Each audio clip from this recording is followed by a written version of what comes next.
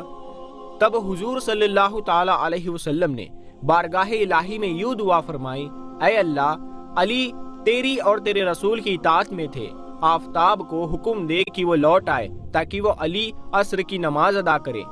آپ صلی اللہ تعالی علیہ وسلم کی دعا قبول ہوئی اور سورج واپس آ گیا۔ اس کی روشنی پہاڑوں اور ٹیلوں پر پڑی اور حضرت علی رضی اللہ تعالی عنہ نے عصر کی نماز ادا کی۔ یہ منظر اللہ کی مخلوق نے بھی دیکھا۔ سن 8 ہجری رمضان المبارک میں رسول اللہ صلی اللہ تعالی علیہ وسلم مکہ کی فتح کے لیے مجاہدین کے لشکر کے ساتھ روانہ ہوئے ہی تھے کہ معلوم ہوا کہ ایک عورت دشمن کو مسلمانوں کے تمام حالات سے مطلع کرنے کے لیے روانہ کی گئی ہے۔ حضور صلی اللہ تعالی علیہ وسلم نے حضرت علی، حضرت زبیر اور حضرت مقداد کو اس عورت کی گرفتاری پر مامور فرمایا۔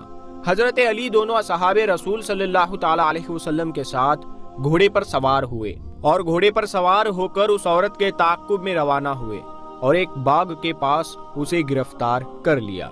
حضور صلی اللہ تعالی علیہ وسلم 10,000 مجاہدین کے ساتھ فاتحانہ جاہ و جلال کے ساتھ مکہ کی حدود میں داخل ہوئے۔ ایک جھنڈا حضرت سعد بن عبادہ رضی اللہ تعالیٰ عنہ کے ہاتھ میں تھا اور وہ جوش کی حالت میں یہ شعر پڑھتے جاتے تھے، آج شدید جنگ کا دن ہے، آج حرم میں خون ریزی جائز ہے۔ حضور اکرم صلی اللہ تعالی علیہ وسلم کو معلوم ہوا تو آپ صلی اللہ تعالی علیہ وسلم نے فرمایا، نہیں ایسا مت کہو، آج تو کعبہ کی عظمت کا دن ہے۔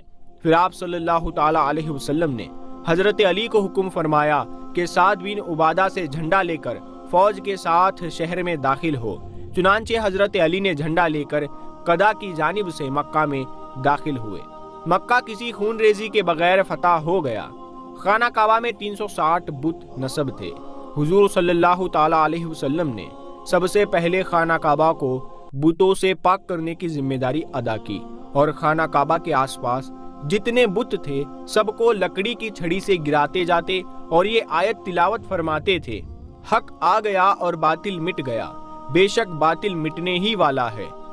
سورہ بنی اسرائیل آیت نمبر 81۔ پھر آپ صلی اللہ تعالی علیہ وسلم خانہ کعبہ کے اندر داخل ہوئے۔ چونکہ خانہ کعبہ کا گوشہ گوشہ بتوں اور مورتیوں سے اٹا ہوا تھا، اسی لیے سب سے بڑا بت باقی رہ گیا۔ یہ تانبے سے بنا ہوا بت لوہے کی سلاخ میں پیوست کر کے زمین میں نصب کیا گیا تھا اور کافی بلندی پر تھا۔ حضور صلی اللہ تعالی علیہ وسلم کے ساتھ حضرت علی رضی اللہ تعالی عنہ بھی تھے۔ حضور صلی اللہ تعالی علیہ وسلم نے حضرت علی کے کندھوں پر چڑھ کر اس بت کو گرانے کی کوشش کی، لیکن حضرت علی آپ صلی اللہ تعالی علیہ وسلم کے جسم کا بوجھ نہ سنبھال سکے۔ چنانچہ حضور اکرم صلی اللہ تعالی علیہ وسلم نے حضرت علی کو اپنے شانہ مبارک پر چڑھایا اور بت کو گرانے کا حکم فرمایا۔ حضرت علی رضی اللہ تعالی عنہ رسول اللہ صلی اللہ تعالی علیہ وسلم کے شانہ مبارک پر چڑھے اور انہوں نے سلاخ سے بت کو اکھاڑ کر پاش پاش کر ڈالا۔ اس طرح خانہ کعبہ مکمل طور پر بتوں سے پاک ہو گیا۔ حضور نبی کریم صلی اللہ تعالی علیہ وسلم نے فتح مکہ کے بعد حضرت خالد بن ولید رضی اللہ تعالی عنہ کو قبیلہ بنو خزیمہ میں تبلیغ اسلام کے لیے روانہ فرمایا۔ انہوں نے بنو خزیمہ میں پہنچ کر دعوت اسلام دی۔ بنو خزیمہ نے اسلام قبول کر لیا، لیکن اپنی جہالت اور بدویت کے سبب اسلام قبول کرنے کے الفاظ ادا نہ کر سکے اور ہم نے اسلام قبول کیا کی بجائے ہم بے دین ہو گئے ایسا کہنے لگے۔ اس پر خالد بن ولید رضی اللہ تعالیٰ عنہ نے جوش میں آ کر سب کو قید کر لیا اور کئی ایک کو قتل کر ڈالا۔ حضور اکرم صلی اللہ تعالی علیہ وسلم کو خبر ملی تو بہت متاثر ہوئے۔ آپ صلی اللہ تعالی علیہ وسلم نے اس غلطی کی تلافی کے لیے حضرت علی کو بنو خزیمہ کی طرف روانہ فرمایا۔ حضرت علی نے وہاں پہنچ کر تمام قیدیوں کو آزاد کرا دیا۔ اور جن لوگوں کو حضرت خالد بن ولید نے قتل کیا ان کا خون بہا ادا کیا، یعنی قتل کا معاوضہ ادا کیا۔ فتح مکہ کے بعد اسی سال غزوہ حنین کا مراقہ پیش آیا۔ اس جنگ میں پہلے تو مسلمانوں کو فتح ہوئی، لیکن یہاں بھی مجاہدین سے وہی غلطی ہوئی جو غزوہ احد کے موقع پر ہوئی تھی، اور وہ مال غنیمت سمیٹنے لگے۔ شکست خوردہ دشمن نے مسلمانوں کو غافل پا کر پھر حملہ کر دیا۔ مجاہدین اس ناگہانی حملے سے ایسے پریشان ہوئے کہ 12,000 کے لشکر میں سے صرف چند آدمی ثابت قدم رہ سکے۔ ان میں ایک حضرت علی بھی تھے۔ حضرت علی نہ صرف پامردی اور استقلال کے ساتھ اپنی جگہ قائم رہے، بلکہ آپ رضی اللہ تعالیٰ عنہ نے اپنی غیر معمولی شجاعت اور بہادری سے لڑائی کو سنبھال لیا اور دشمن کے سپہ سالار پر حملہ کر کے اسے موت کے گھاٹ اتار ڈالا۔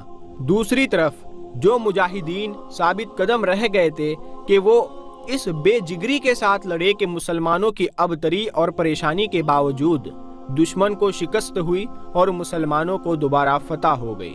غزوہ تبوک کے لیے روانگی کے وقت حضور صلی اللہ تعالیٰ علیہ وسلم نے حضرت علی رضی اللہ تعالیٰ عنہ کو اپنے خاندان اہل بیت کی نگرانی کے لیے مدینہ میں چھوڑا۔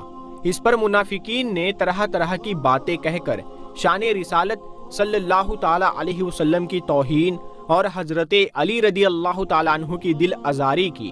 حضرت علی رضی اللہ تعالیٰ عنہ نے ان کے طعنے برداشت نہ کیے اور آپ رضی اللہ تعالیٰ عنہ ہتھیار سنبھال کر تبوک کی طرف روانہ ہو گئے۔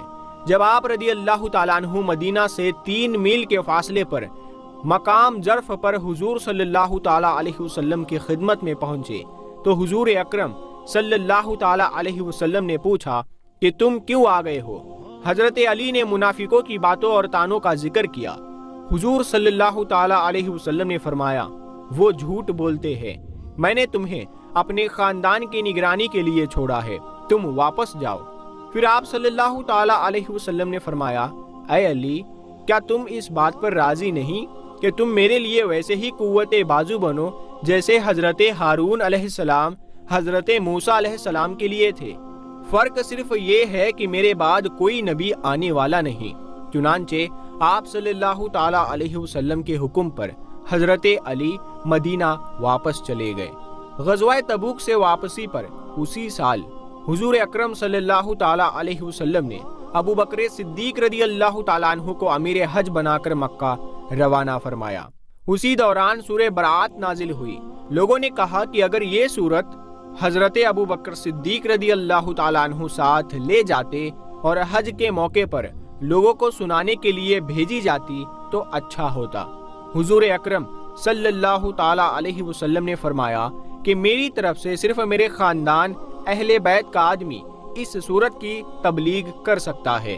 چنانچہ آپ صلی اللہ تعالیٰ علیہ وسلم نے حضرت علی کو بلا کر حکم فرمایا کہ وہ مکہ جا کر یہ سورت لوگوں کو سنائے اور عام اعلان کر دے کہ کوئی کافر جنت میں داخل نہ ہوگا، اور اس سال کے بعد کوئی مشرک خانہ کعبہ کی زیارت نہ کرے اور نہ کوئی شخص برہنہ خانہ کعبہ کا طواف کرے، اور جس کا رسول اللہ صلی اللہ تعالیٰ علیہ وسلم کے ساتھ کوئی عہد ہے وہ مدت تک باقی رہے گا۔ حضور اکرم صلی اللہ تعالیٰ علیہ وسلم نے تبلیغ اسلام کے لیے حضرت خالد بن ولید کو یمن بھیجا، لیکن 6 مہینے کی مسلسل جد و جہد کے باوجود وہ اسلام کے پرچار میں کامیاب نہ ہو سکے۔ چنانچہ رسول مقبول صلی اللہ تعالیٰ علیہ وسلم نے رمضان 10 ہجری میں حضرت علی کو طلب فرمایا اور انہیں یمن کی مہم پر جانے کا حکم دیا۔ حضرت علی رضی اللہ تعالیٰ عنہ نے عرض کیا، یا رسول اللہ صلی اللہ تعالیٰ علیہ وسلم، میں ایک ایسی قوم میں بھیجا جا رہا ہوں جس میں مجھ سے زیادہ بوڑھے اور تجربہ کار لوگ موجود ہیں۔ ان لوگوں کے جھگڑوں کا فیصلہ کرنا میرے لیے بہت دشوار ہوگا۔ یہ سن کر حضور صلی اللہ تعالیٰ علیہ وسلم نے حضرت علی کے لیے اللہ سے دعا فرمائی، اے اللہ، اس کی زبان کو راست گو بنا اور اس کے دل کو ہدایت کے نور سے منور کر دے۔ اس دعا کے بعد آپ صلی اللہ تعالیٰ علیہ وسلم نے اپنے دست مبارک سے حضرت علی کے سر پر امامہ باندھا اور سیاہ جھنڈا دے کر یمن کی طرف روانہ فرمایا۔ حضرت علی کے یمن پہنچتے ہی وہاں کا رنگ ڈھنگ بدل گیا۔ جو لوگ حضرت خالد بن ولید کی 6 ماہ کی جدوجہد اور کوشش سے بھی اسلام کی حقیقت کو نہیں سمجھتے تھے۔ وہ حضرت علی رضی اللہ تعالیٰ عنہ کی صرف چند روزہ تعلیم و تلقین سے اسلام کے شیدائی ہو گئے اور قبیلہ ہمدان مسلمان ہو گیا۔ سن 10 ہجری میں رسول اللہ صلی اللہ تعالیٰ علیہ وسلم نے آخری حج فرمایا۔ حضرت علی بھی یمن سے آ کر اس حج میں شریک ہوئے۔ حج کے بعد حضور صلی اللہ تعالیٰ علیہ وسلم مدینہ کی طرف واپس روانہ ہوئے۔ راستے میں آپ صلی اللہ تعالیٰ علیہ وسلم کا قافلہ ایک مقام پر پہنچا جس کا نام خم غدیر تھا۔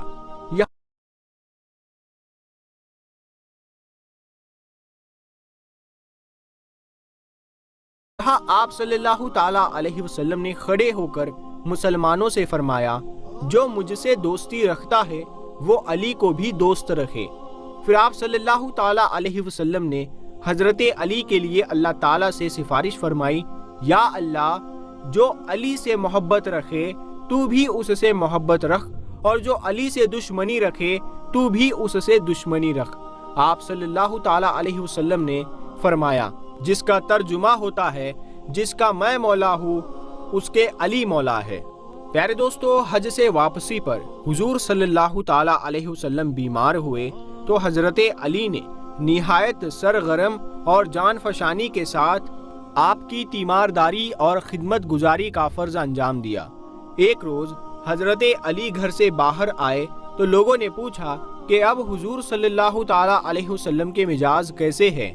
حضرت علی نے اطمینان ظاہر کیا۔ حضرت عباس نے ان کا ہاتھ پکڑ کر کہا، اللہ کی قسم، میں موت کے وقت خاندان عبد المطلب کے چہرے پہچانتا ہوں۔ آؤ چل کر رسول اللہ صلی اللہ تعالیٰ علیہ وسلم سے عرض کرے کہ ہمارے لیے خلافت کی وصیت کر جائے۔ تو حضرت علی رضی اللہ تعالیٰ عنہ نے کہا، میں عرض نہیں کروں گا، اللہ کی قسم، اگر حضور صلی اللہ تعالیٰ علیہ وسلم نے انکار کر دیا تو پھر آئندہ کوئی امید باقی نہیں رہے گی۔ جب حضور اکرم صلی اللہ تعالیٰ علیہ وسلم نے وصال فرمایا تو حضرت علی، چونکہ رسول اللہ صلی اللہ تعالیٰ علیہ وسلم کے قریب ترین عزیز اور خاندان کے فرد تھے، اسی لیے غسل اور تدفین کی تمام ذمہ داریاں انہی کے ہاتھ سے انجام پائی۔ خلیفہ سوم حضرت عثمان رضی اللہ تعالیٰ عنہ کی مظلومانہ شہادت کے 3 دن بعد تک مسند خلافت خالی رہی۔ اس دوران ان لوگوں نے حضرت علی سے منصب خلافت قبول کرنے کے لیے سخت اصرار کیا۔ حضرت علی نے پہلے تو اس بھاری ذمہ داری کو اٹھانے سے انکار کر دیا، لیکن آخر میں مجاہدین و انصار کے بے حد اصرار پر مجبور ہو کر اس بھاری ذمہ داری کو اٹھانے پر رضامند ہو گئے۔ حضرت عثمان کی شہادت کے تیسرے دن 21 ذی الحجہ سن 35 ہجری سوموار کے دن مسجد نبوی صلی اللہ تعالیٰ علیہ وسلم میں مسلمانوں نے حضرت علی کے دست مبارک پر بیعت کی اور حضرت علی مسلمانوں کے خلیفہ اور امیر المومنین بن گئے۔ آپ رضی اللہ تعالیٰ عنہ کے دور خلافت میں جنگ جمل، جنگ صفین، جنگ نہروان اور فتنہ خوارج جیسے اہم واقعات رونما ہوئے، لیکن سلطنت اسلام کے اندرونی سازشوں، بغاوتوں اور جھگڑوں کو دبانے سے آپ رضی اللہ تعالیٰ عنہ کو اتنی فرصت نہ مل سکی کہ آپ رضی اللہ تعالیٰ عنہ اسلام کی فتوحات کے دائرے کو بڑھا سکتے۔ پھر بھی آپ بیرونی امور سے غافل نہ رہے، چنانچہ سستان اور کابل کی طرف بعض عرب قبائل خود مختار اور سرکش ہو گئے تھے۔ ان کو قابو کر کے حضرت علی نے آگے قدم بڑھایا اور 38 ہجری میں بعض مسلمانوں کو بحری راستہ سے ہندوستان پر حملہ کرنے کی اجازت دی۔ مسلمانوں نے سب سے پہلے آپ رضی اللہ تعالیٰ عنہ کے عہد میں کنگان پر حملہ کیا۔ رمضان 40 ہجری کو آپ رضی اللہ تعالیٰ عنہ فجر کی نماز کے لیے مسجد میں تشریف لائے۔ دشمن آپ کو شہید کرنے کا منصوبہ بنا چکے تھے اور اس منصوبہ پر عمل کرنے کے لیے ایک خارجی ابن ملجم مسجد میں پہلے ہی پہنچا ہوا تھا۔ حضرت علی نے ابن ملجم کو، جو مسجد میں آ کر سو رہا تھا، اس کو جگایا، نماز کے لیے جگایا۔ جب آپ رضی اللہ تعالیٰ عنہ نے نماز شروع کی اور سر سجدے میں رکھا، اسی وقت ابن ملجم ملعون نے تلوار سے آپ رضی اللہ تعالیٰ عنہ پر کاری وار کیا اور آپ رضی اللہ تعالیٰ عنہ کے سر پر زخم آیا۔ لوگوں نے ابن ملجم کو پکڑ لیا۔ حضرت علی اتنے سخت زخمی ہوئے کہ بچنے کی کوئی امید نہ تھی۔ اسی لیے آپ رضی اللہ تعالیٰ عنہ نے اپنے بیٹوں حضرت امام حسن اور حضرت امام حسین کو بلا کر نہایت مفید ہدایات دی اور وصیت فرمائی۔ آپ رضی اللہ تعالیٰ عنہ نے قاتل ابن ملجم کے متعلق فرمایا کہ اگر میں زندہ رہا تو خود اس کا معاملہ طے کروں گا، اگر زندہ نہ رہوں تو قاتل سے معمولی قصاص لینا اور اس کا مسلح، ہاتھ پاؤں وغیرہ کاٹنا یہ نہ کرنا۔ پیارے دوستو، قاتل کی تلوار زہر میں بھجی ہوئی تھی، اسی لیے آپ رضی اللہ تعالیٰ عنہ کے تمام جسم میں زہر سرایت کر گیا اور آپ 20 رمضان 40 ہجری جمعہ کی رات کو شہید ہو گئے۔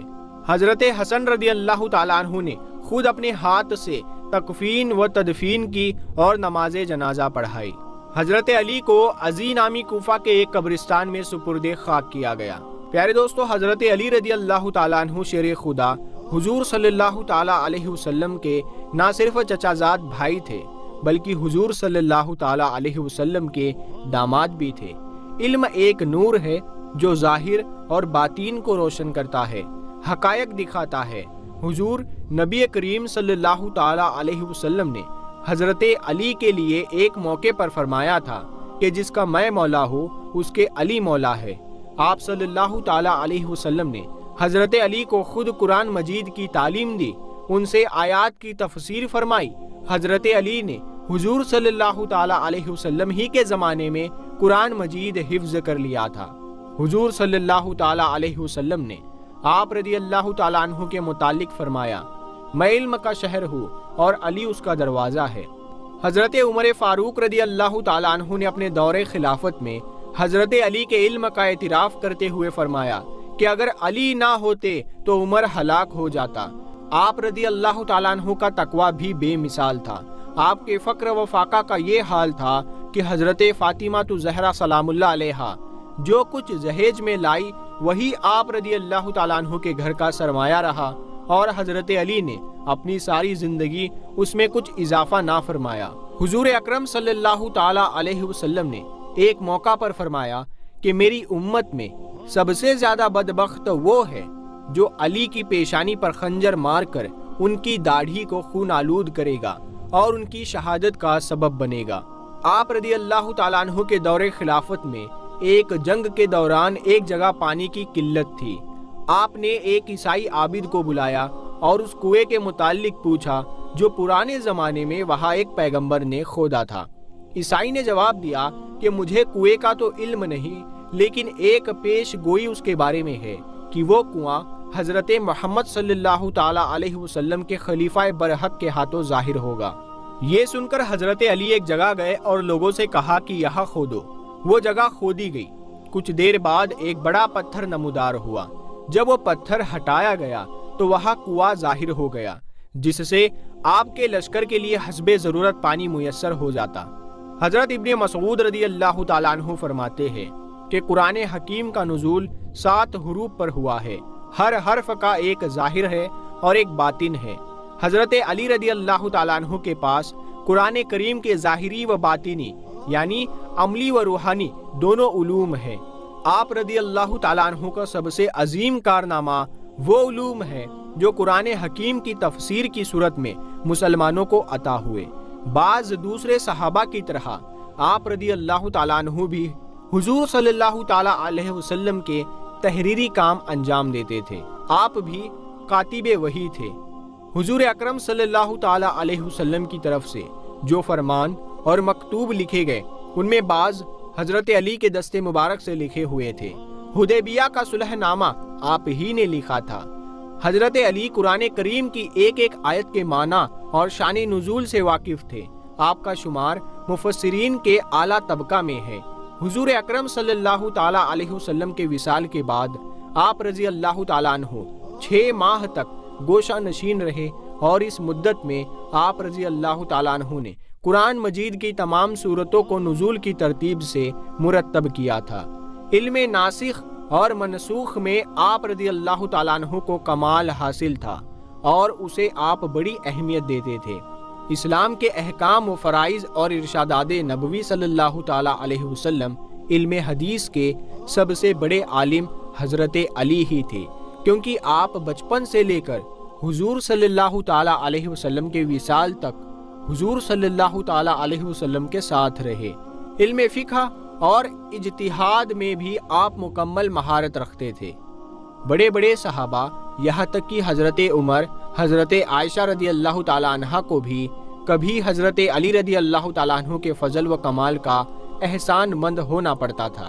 فن تقریر و خطابت میں حضرت علی کو خداداد ملکہ حاصل تھا۔ آپ رضی اللہ تعالیٰ عنہ مشکل سے مشکل مسائل پر بھی بڑے بڑے محفلوں میں فی البدیہہ برجستہ تقریر فرماتے تھے۔ علم تصوف کے حقائق و اسرار آپ رضی اللہ تعالیٰ عنہ نے بہت خوبی سے بیان کیے ہیں۔ علم نحو کی بنیاد حضرت علی رضی اللہ تعالیٰ عنہ کے دست مبارک سے رکھی گئی ہے۔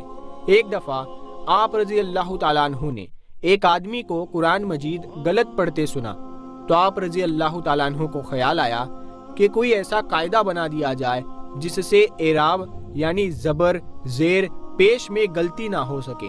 چنانچہ آپ رضی اللہ تعالیٰ عنہ نے ابو الاسود کو چند قواعد کلیہ بتا کر اس فن کی تدوین پر مامور کیا۔